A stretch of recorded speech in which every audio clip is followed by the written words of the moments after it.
Halo teman-teman, selamat datang kembali di channel saya.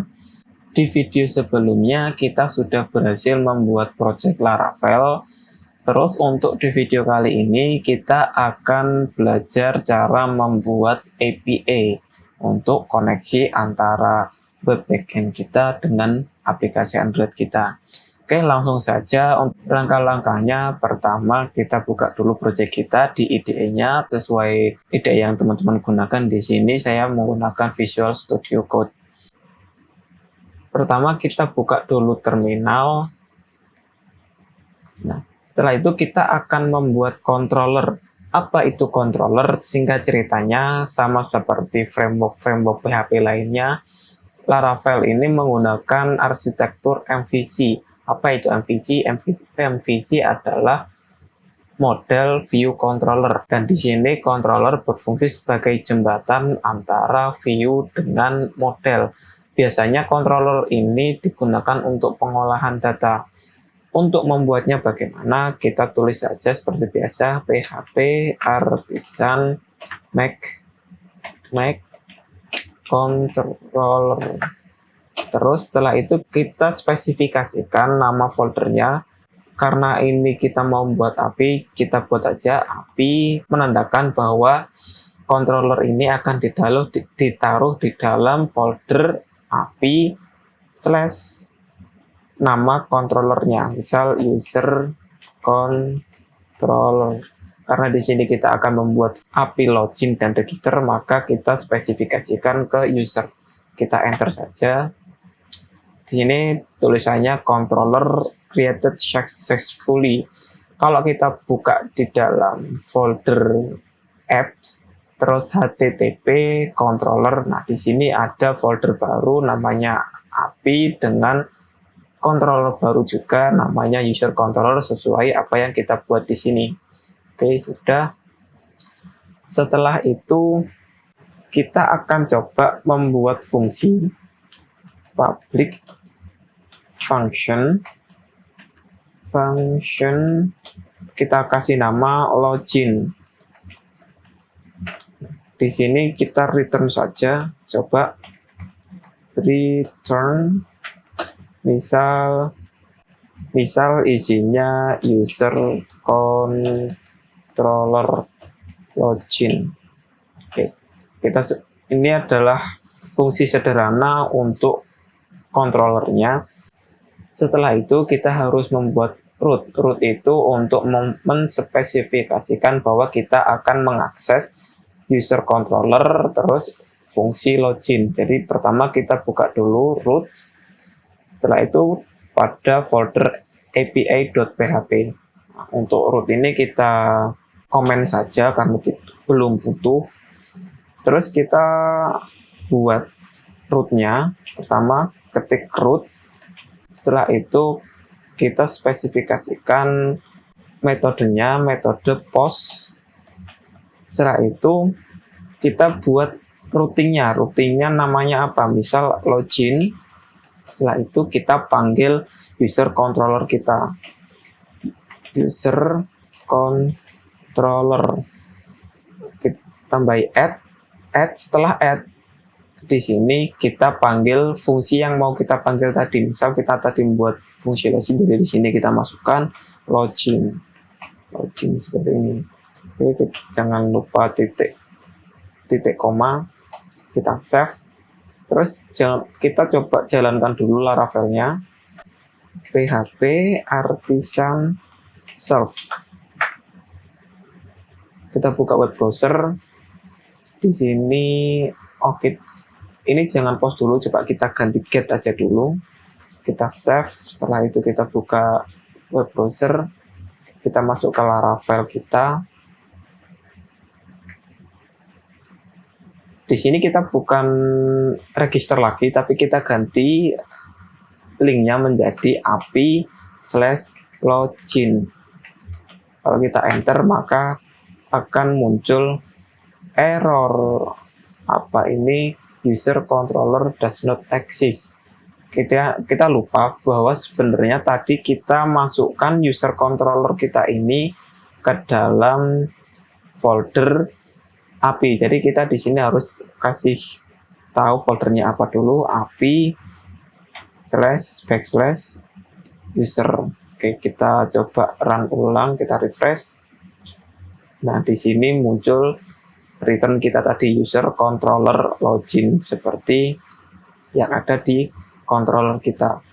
Di sini kita akan membuat fungsi post dengan metode post, yang dimana akan mengecek apakah user itu ada atau tidak. Kita tambahkan parameter request. Kita tambahkan ini, terus setelah itu pada bagian API kita ganti post. Ada yang lupa, di sini teman-teman harus install Postman untuk bisa menjalankan metode post. Jadi pertama buka aja postman.com/download. Nanti bisa di-download, nanti akan saya kasihkan link ini. Setelah di-download, baru kalau di web browser biasa kita hanya bisa melakukan request HTTP dengan metode GET, tapi kalau kita mau request HTTP menggunakan metode POST, kita harus menggunakan aplikasi lain. Biasanya kebanyakan developer menggunakan aplikasi Postman seperti itu. Jadi install dulu aplikasi Postman, setelah itu kita buka aplikasi Postman-nya. Jadi Postman nanti tampilannya akan seperti ini. Kita buat tag baru. Ini ditutup saja, tag baru. Di sini pada bagian metodenya ini kita ganti post. URL-nya kita ganti dengan URL Laravel kita tadi. Login. Terus kita masukkan ke sini. Terus kita coba buat pada bagian body. Pada form data kita masukkan misal email, terus di sini key kedua password, karena kebanyakan kan ketika kita login pasti menggunakan email dan password seperti login dan register yang ada di Laravel sebelumnya. Kita coba masukkan di sini value-nya admin@gmail.com. Setelah itu di sini password.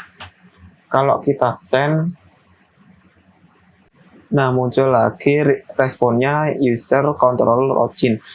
Terus kita akan coba mengambil data yang kita masukkan ini ke dalam respon kita. Caranya coba kita diagram aja. Di sini kita diagram dd, kita panggil request ini. Kebanyakan request. Kita ambil request-nya, terus kita keluarkan semuanya. Ini adalah sintak dari Laravel, bahwa kita akan mengambil semua data dari request yang ada. Terus kita jangan lupa di sini kita die. Ini jadi artinya dia tidak melanjutkan. Jadi di sini dia stop di sini, tidak melanjutkan sampai bawah. Cukup sampai di diagram sini. Kita coba ulangi lagi Postman-nya. Kita send ulang. Kita pindah pada bagian preview. Nah, di sini muncul value dari apa yang kita kirim. Misal tadi email, value-nya admin, Gmail, dan password. Kalau ini kita ganti 1, 2, 3, 4, 5, 6. 78 misal, kita send ulang. Nah, password seperti itu. Terus bagaimana kita mengecek apakah kita ada email ini di dalam database atau tidak? Caranya selanjutnya pertama kita komen aja dulu ini, bagian ini. Nanti kita hapus, kita buat variabel namanya user. Terus sama dengan kita panggil model user kita. Ini adalah model user dari tabel user yang kita miliki di sini. Kita panggil tabel usernya. Kita panggil model usernya.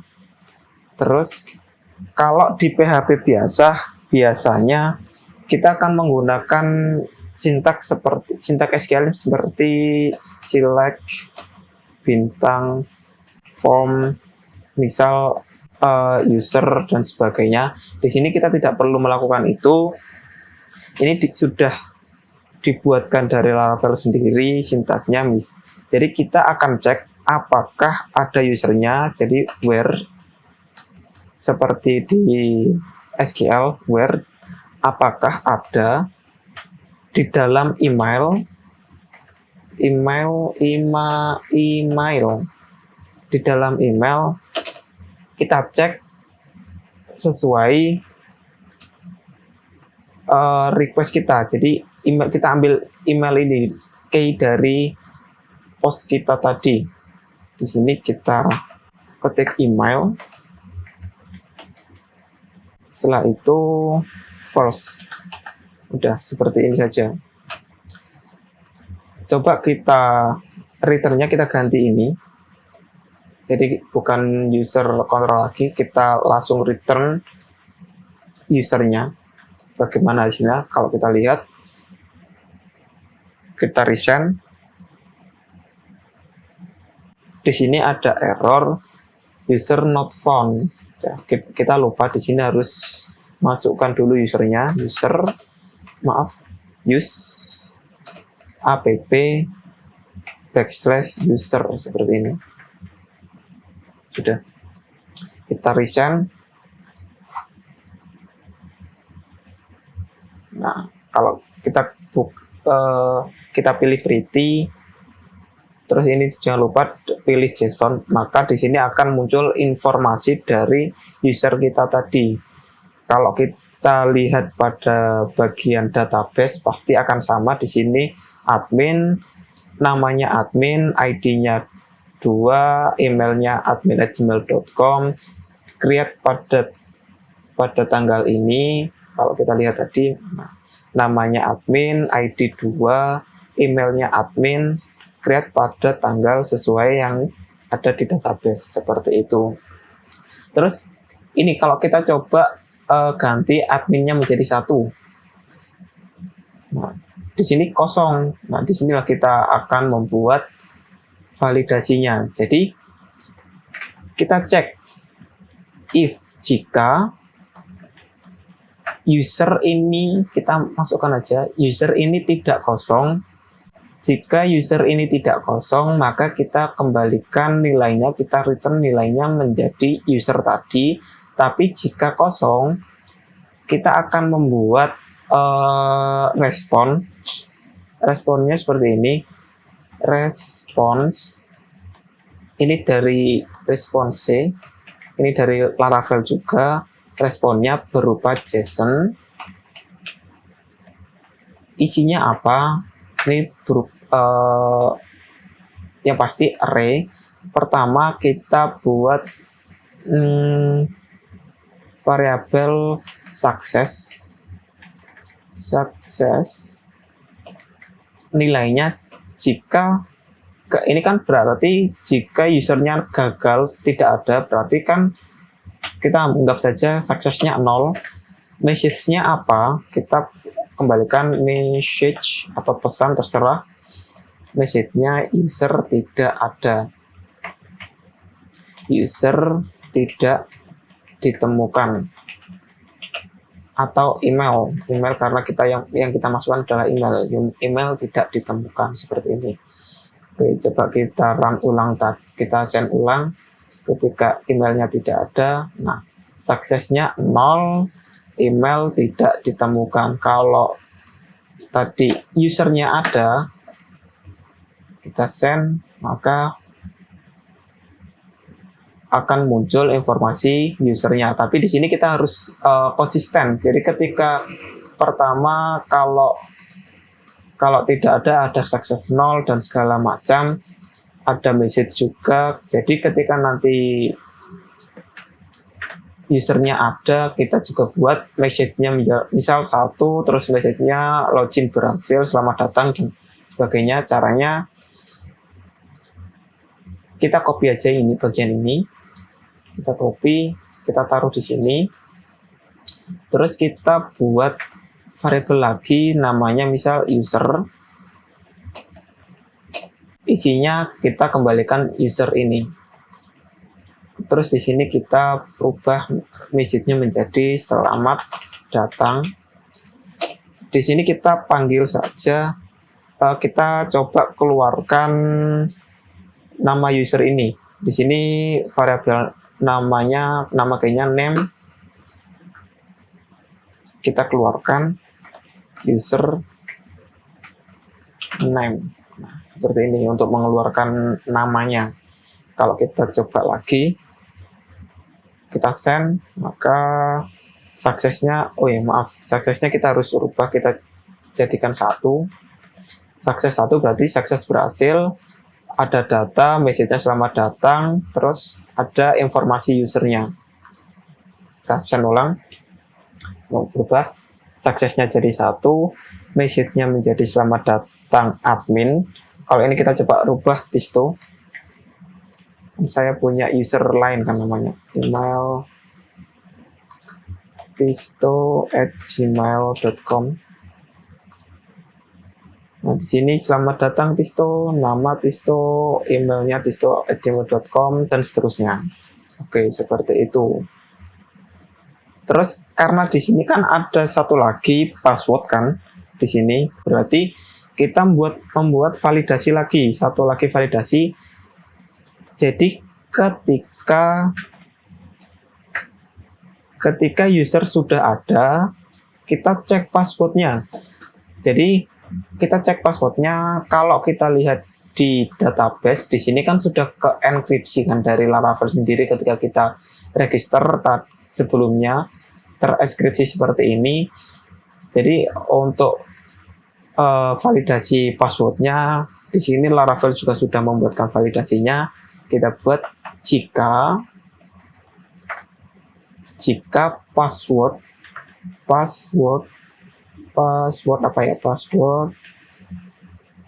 kebanyakan S-nya, password verify kalau nggak salah, gimana tulisannya? Nah, ini password apa tadi, password verify, isinya kita cek apakah password dari user sama, bukan, yang pertama itu kalau nggak salah requestnya dulu.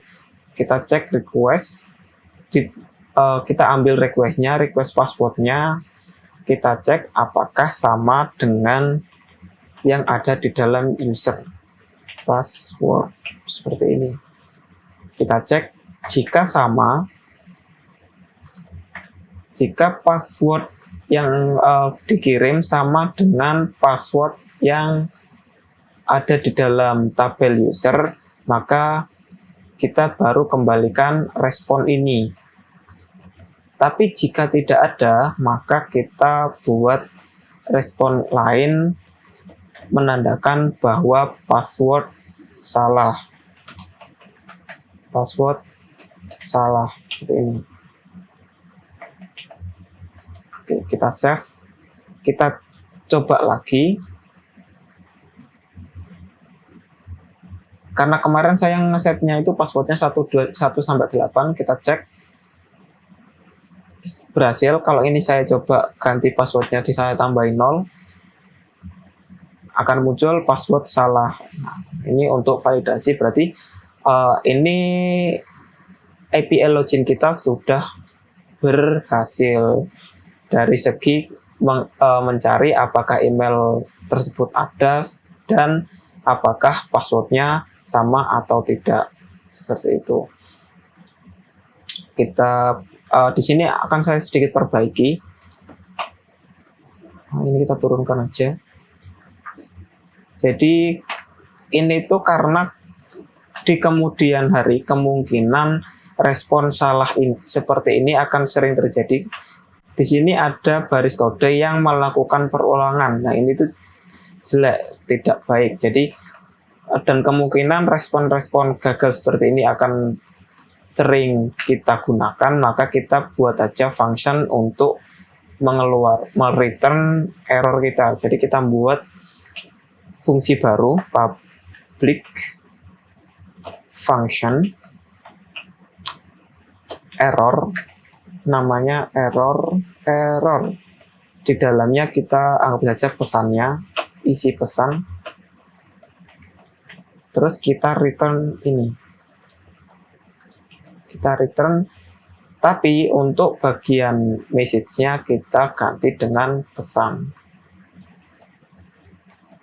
Terus kita ganti pada bagian return-nya ini, kita panggil function error ini. Cara memanggilnya kita harus tambahkan this di depannya, kita panggil error. Terus kita masukkan nilai atau kita parsing datanya, data pesannya tadi apa di sini, email tidak terdaftar. Ini juga kita copy aja, kita ganti pada bagian password salah. Nah, kalau seperti ini kan lebih bagus dan lebih rapi, tidak melakukan banyak perulangan kode. Kalau kita coba lagi, maka hasilnya akan sama saja. Misal kita rubah passwordnya, kita buat salah, maka password salah, ketika emailnya tidak ada, kembali email tidak terdaftar. Dan ini adalah API yang akan kita gunakan di aplikasi Android kita. Untuk video kali ini saya rasa cukup sampai di sini dulu untuk pembuatan API login-nya. Nanti di video selanjutnya kita akan mencoba membuat API untuk menghandle register. Jadi kita sekalian daftar, sekalian login, setelah itu baru kita kembali ke Android Studio. Oke, terima kasih sudah menonton video saya. Kalau ada pertanyaan atau ketidakjelasan, bisa tinggalkan pertanyaan di kolom komentar. Oh iya, ada yang lupa. Ini kalau teman-teman malas ngoding, teman-teman bisa lihat di GitHub saya. Saya akan upload di GitHub. Untuk link GitHub-nya nanti bisa dicek di sini. Nanti akan saya tambahkan di kolom deskripsi, jadi jangan khawatir. Bisa dilihat, bisa dibuka di sini nanti. Oke. Sekali lagi, terima kasih sudah menonton video saya. Bagi teman-teman yang belum subscribe, silakan subscribe dulu supaya saya lebih semangat untuk membuat video-video selanjutnya. Oke, thank you, bye-bye.